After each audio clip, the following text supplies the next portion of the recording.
Welcome to the Fear and Greed Business News Afternoon Report for Monday, the 22nd of January 2024. I'm Sean Aylmer. Every afternoon, we've got the 5 stories that happened today that you need to know about. Story number 1, the S&P ASX 200 closed up 0.8% today to 7,477 points, with the big banks leading the way. Consumer stocks also did pretty well, while materials and utilities were the underperformers.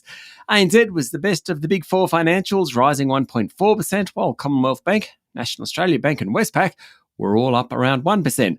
Wesfarmers was another strong performer, up 1.8%. Goodman jumped 1.7%. But Aristocrat Leisure was, again, the best of the large caps, rising 2.6%. It's now up 32% over the past year. Worst of the large caps was Rio Tinto, falling slightly. There's also a bunch of miners doing not so well. More of that in the next story. Story number 2, it's all about those miners. There was a stack of corporate news around today. Lenders to Liontown Resources withdrew a $760 million loan offer on the back of tumbling lithium prices. That sent its share price down 21% today. Lithium stocks have been hammered, with Mineral Resources falling 9%, Arcadium Lithium off more than 7%, and Sayona Mining down 6%. Chalice Mining, the gold group, dropped 5% on plans to slash costs by 40% this year because of weak market conditions. The company said the reduction will include executive salaries. Zip shares jumped 15% after the buy now, pay later provider said it will return to semi-annual profitability for the first time since the first half of 2021. Perseus Mining will make an off-market cash takeover for Ore Corp at 55 cents per share, valuing the company at about $258 million. Perseus' share price closed up 2% today, and Ore Corp's shares were up 4%.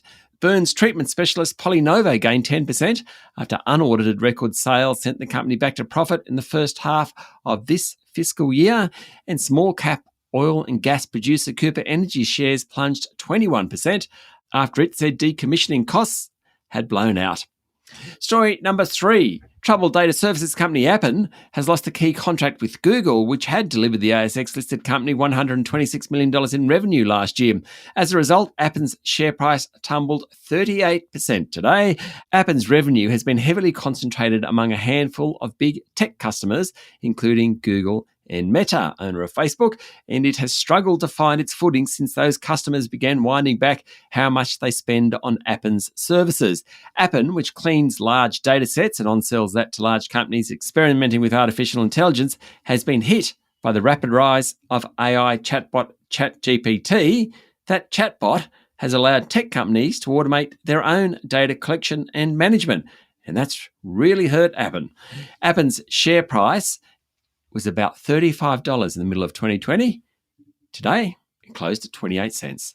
Story number 4, major port operator DP World wants the Albanese government to introduce earlier arbitration rights for stevedores to prevent economic damage, such as the estimated $1.3 billion cost of ongoing industrial action by the Wharfies Union.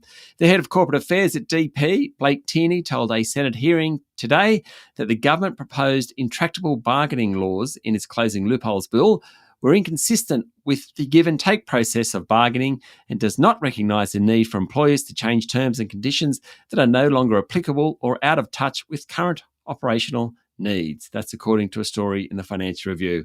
And finally, story number 5, Florida Governor Ron DeSantis has ended his Republican presidential campaign on the eve of the New Hampshire primary and endorsed Donald Trump.